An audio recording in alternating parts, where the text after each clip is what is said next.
आज मैं आपके लिए पुनः फिर क्लास 6 की जो ग्रामर की बुक है उसकी मोर अबाउट सेंटेंसेस चैप्टर की क्वेश्चन नंबर बी की चर्चा मैं इस वीडियो में करूंगा। आप इसमें देखेंगे कि इसे बनाया कैसे जाए। फर्स्ट ऑफ ऑल दिए गए क्वेश्चन के पहले इंस्ट्रक्शन को समझें। यहाँ दिया गया जो क्वेश्चन है उसको कहता है divide this sentences into coordinate clauses and identify the conjunction that has been used to join them. कहता है क्या कि ये सारे सेंटेंसेस को कोऑर्डिनेट क्लाउज के रूप में इसको आप डिवाइड करें और इसको आप पहचानें कि इसमें कौन सा कंजंक्शन है जिसका यूज उसको जोड़ने के लिए किया गया है। किसको? तो सेंटेंसेस को। अभी आपको पता होना चाहिए कि कोऑर्डिनेट क्लाउज की जब मैं अगर बात करूं तो कोऑर्डिनेट क्लाउज की पहचान क्या है, तो उसमें आपको पता होना चाहिए कि उसमें आपका यूज़ किए जाने वाले वर्ड्स सेंटेंस को जोड़ने के लिए कोऑर्डिनेटिंग कंजंक्शंस जैसे वर्ड का यूज़ किया गया होना चाहिए। जैसे कि आपका एंड हो गया, बट हो गया, और हो गया, सो हो गया, फॉर हो गया, येट हो गया, एटसेट्रा। ये सारे क्या कहलाते हैं? तो ये सारे कोऑर्डिनेटिंग क्लाउज में यूज़ होने वाले वर्ड्स कहलाते हैं जो कि कंजंक्शन के तौर पे वो काम करते हैं। अब मैं जरा क्वेश्चन नंबर 1 की बात करते हुए इससे पहले कि आपको जरा एग्जाम्पल समझाऊं कि यहाँ दिया गया है बुक में, Jo waited for the bus but the bus was late. Jo ने क्या किया? तो बस का इंतज़ार किया, या लड़की अगर होगी तो बस का इंतज़ार की, लेकिन बस क्या थी? बस लेट थी।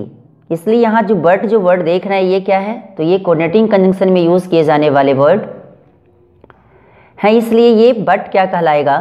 तो ये बट कोऑर्डिनेटिंग कंजंक्शंस तो कहलाएगा ही, साथ साथ में इसी वर्ड से यहाँ ये पता चल रहा है ये सेंटेंस का जोड़ने का काम कर रहा है, इसलिए ये क्लाउज कौन सा क्लाउज हो गया? कोऑर्डिनेट क्लाउज हो गया। क्लियर? दूसरे की बात करूं कि आखिर क्लाउज को पहले आप समझें कि क्लाउज किसे कहते हैं, राइट?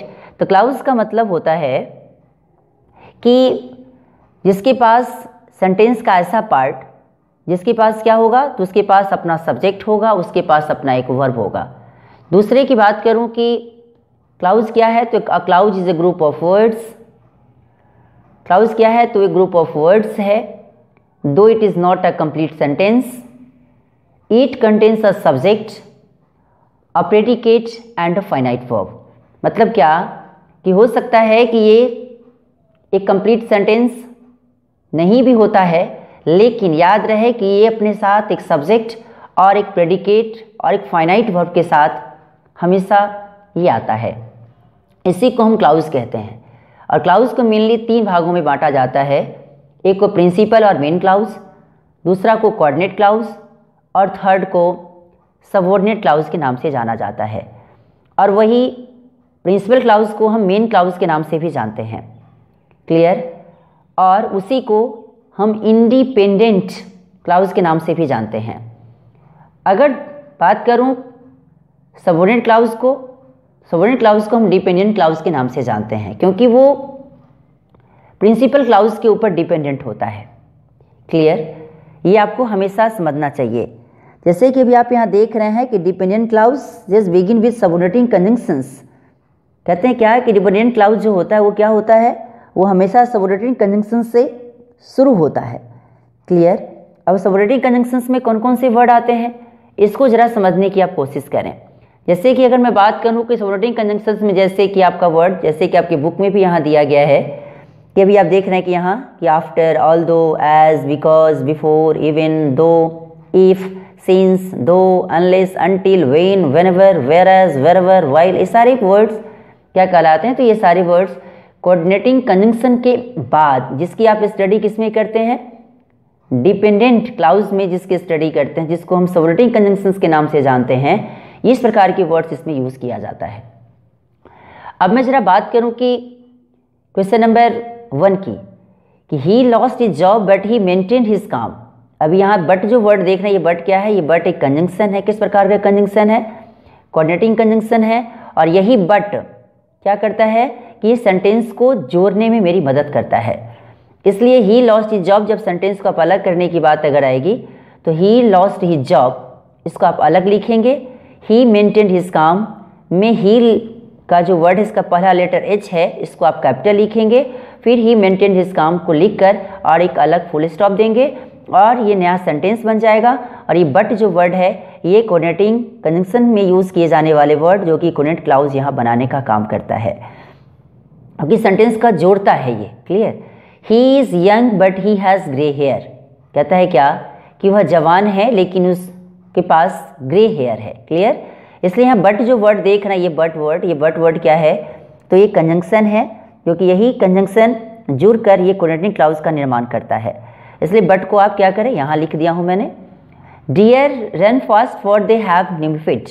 अब यहाँ मेरे समझ से यहाँ एन वर्ड जो यहाँ दिख रहा है, मेरे समझ से कि ये वर्ड यहाँ नहीं होना चाहिए। क्लियर। तो डियर रन फास्ट, डियर क्या है, तो डियर जो है वो तेज दौड़ता है, किस लिए, क्योंकि उसके पास निम्बल फिट होते हैं।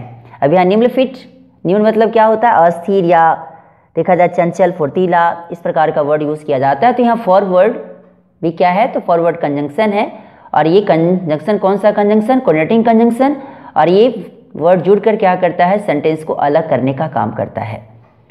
अब मैं जरा बात करूँ कि he worked very hard yet he didn't succeed, कि वह वक्त तो बहुत हार्ड किया, बट यहाँ येट है, येट जो वर्ड है अभी तक, जिसका मतलब होता है ये येट भी एक प्रकार का क्या है, कोऑर्डिनेटिंग कंजंक्शन में यूज़ किए जाने वाले वर्ड हैं, इसलिए यहाँ येट को मैंने यहाँ लिख दिया है। और ही डिडंट सक्सीड, कि वह सक्सेस नहीं किया। क्लियर। तो अभी आप देख रहे हैं कि ही वर्कड वेरी हार्ड, इसको आप अलग लिखें, ही डिडंट सक्सीड को आप अलग लिखें, और एच जो ही वर्ड का एच होगा लेटर, वो उसको आप कैपिटल लिखें और एक नया सेंटेंस बनाएं। और ये तो एक अपने आप में कोऑर्डिनेटिंग कंजंक्शन में यूज़ किए जाने वाले वर्ड तो हैं ही। उसी प्रकार यहाँ भी यही काम आप करें कि डियर रन फास्ट को इसको आप अलग लिखें, फुल स्टॉप दें, फिर दे हैव निम्बल फीट, इसको आप अलग सेंटेंस लिखकर फुल स्टॉप दें, और दे का जो पहला लेटर टी है उसको आप कैपिटल लिखें। फॉर को तो एक अपने आप में यहाँ सेंटेंस को जोड़ने के लिए कंजंक्शन के तौर पे यूज़ किया गया है।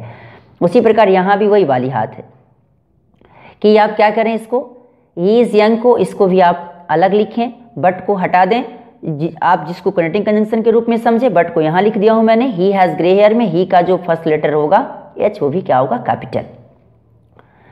अब मैं जरा बात करूँ क्वेश्चन नंबर 5 की, कि the girl went to bed so her mother sat down to read.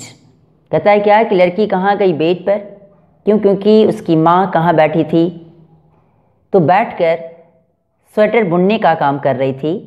हालांकि इसमें स्वेटर वर्ड नहीं दिया है, नीट वर्ड दिया है, नीट का मतलब बुनना से है। क्लियर। तो यहाँ सो वर्ड को आप क्या माने, तो सो एक कंजंक्शन के रूप में यूज़ किए जाने वाले वर्ड हैं, तो सो को आप अलग लिख दें। इसी कारण मैंने यहाँ अंडरलाइन कर दिया, क्योंकि यहाँ जगह थोड़ा सा कम था।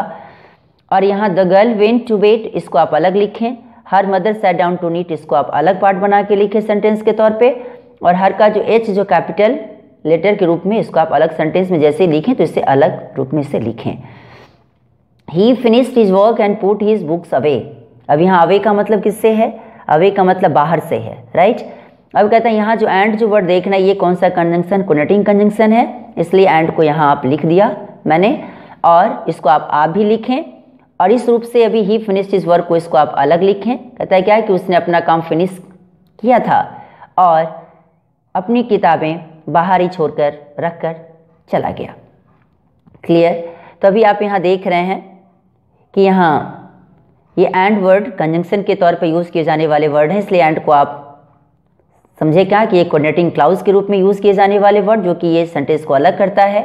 क्लियर। और यहाँ आप अगर जो इसको सेंटेंस के तौर पे अलग करेंगे तो ही finished his work, full stop इसको अलग करें।